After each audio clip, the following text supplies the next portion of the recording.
Yo, what's going on everyone? Welcome back to another Destiny video. Guiding Light here, and this is going to be one of my first Crucible gameplays here on the channel. I'm actually going to start a little bit of a series up where I go into the Crucible using some of my favorite loadouts that you guys might not know about, certain weapons that maybe you guys haven't even used before, and I'm going to show you guys just a couple of the loadouts that I really enjoy running in Destiny 2 ever since the launch came out. So for the first time here in this new series, we're going to be running the Better Devils. This is one of my favorite hand cannons in Destiny 2. This actually is probably the best hand cannon for my playstyle overall. I use this in PvE, PvP, it's just good everywhere that I use it, and it's one of my favorite weapons also to use in the raid. Today we're taking it into the Crucible, and you're going to see just how much I like using this thing.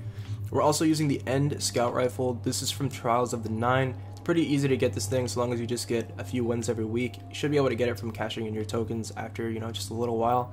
And we are also running my favorite sniper in the game, the Long Walk. You can also receive this from the Trials of the 9 as well.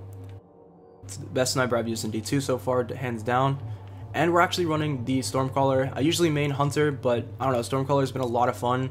Honestly, I just like the melees, so we're running Stormcaller as well. Got pretty decent map, Fortress. So we've got the Better Devils and the End. Now both of these weapons are a 4-shot headshot. Now a lot of people like the Iron Banner hand cannon. I think that the Better Devils is just a little bit better for my playstyle at least. Now the Iron Banner hand cannon can 3-shot headshot people if you get the aim down right, and if you're at this certain range, you're not too far away, you can 3-shot headshot people with that hand cannon.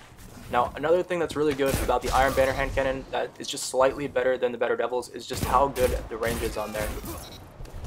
The damage drop off for the Iron Banner hand cannon is like almost non-existent. You can shoot people all the way across the map and still hit pretty decent critical shots, like a 50 critical shot.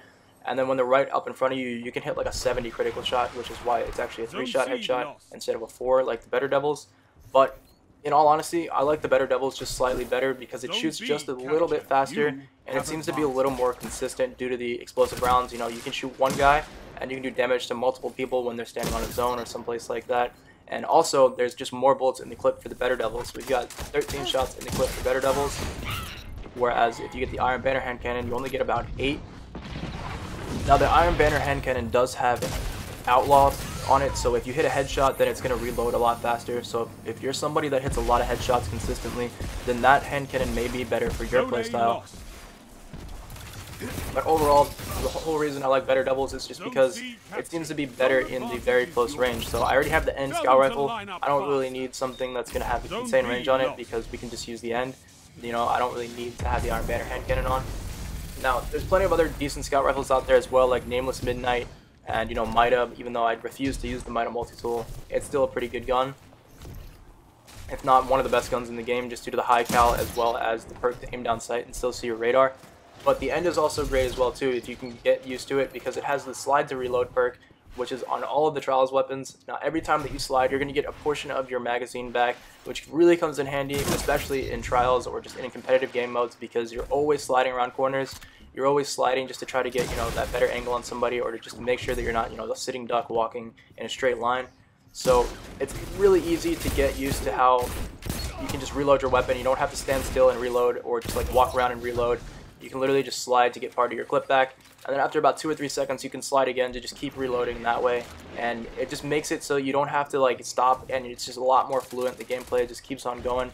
You don't have to worry about standing still to reload and get killed. Now for my Warlock build, I'm running the Arc Soul Healing Rift class, and the only reason I run this above the other class, which gives you Ionic Blink in your Stormcaller, is because I feel like the Arc Soul Healing Rift and overall just all the benefits that you get from this skill tree benefit you a lot more, whereas Ionic Blink really you can only use when you're in your super, whereas when you're using this skill tree you can pop your Rift, get the healing effects, and you can also give Arc Souls to all of your teammates. So I feel like it just benefits you and your team a lot more to run this perk, as much as it's more for the raid and stuff like that, more PvE oriented.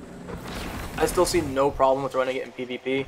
The Arc Souls can get a little frustrating when you're going up against them, but certain times when you're in quick play, you might not have the best teammates. They might not be able to team shot as much, or you might be off by yourself and not coordinating because you're not in a fire team, so you can't really talk to your teammates. So the Arc Souls are useful because it's actually a way to almost have people team shotting with you, even though they're not really there. So that's why I actually like running Arc Souls over the other skill tree in PvP as well. It definitely helps me a lot in PvP just to do damage to people. And, you know, who doesn't want to help their team, you know, get extra health and stuff like that when trying to capture zones as well. So that's why I really do enjoy using that subclass build as well. So if you guys haven't used any of these weapons, I would suggest using them. The only reason why I would say to run a scout with this hand cannon here is because it just already has the decent range. Now, if you're someone who doesn't really like to run scout rifles, but you do like to run hand cannons, I would suggest running the Iron Banner hand cannon, the steady hand. So if you're someone that really does love running hand cannons, but you don't necessarily like running scout rifles, the steady hand Iron Banner hand cannon would probably be a little bit better for you. And then that way you can either just run a sidearm or a submachine gun in your secondary. And that way you can still do a lot of damage at close range, and then the hand cannon can be used for medium and long range.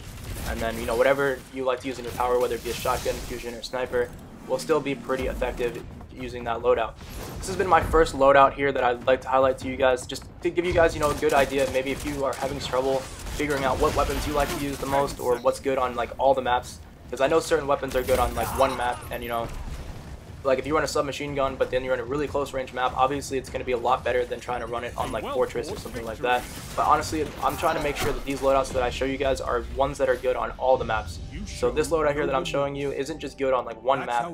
This is a loadout you can literally use on just about any map in the game, and it's still going to be just as effective as it is on a different map. So if you guys have any other loadouts you guys would like me to try out that you think I would like, be sure to leave them in the comments, and then I will try them out as well. But as for right now, I'm going to be sticking to the loadouts that I like the most and showing you guys those as well. So hope you guys did enjoy this first video here, the first entry to the series of my loadouts and what I like to run in the Crucible. So if you guys would like to see any other tips and tricks, be sure to subscribe. If you liked the video, be sure to subscribe as well. Just make sure you see when I upload again, and I will see you in the next one. Peace.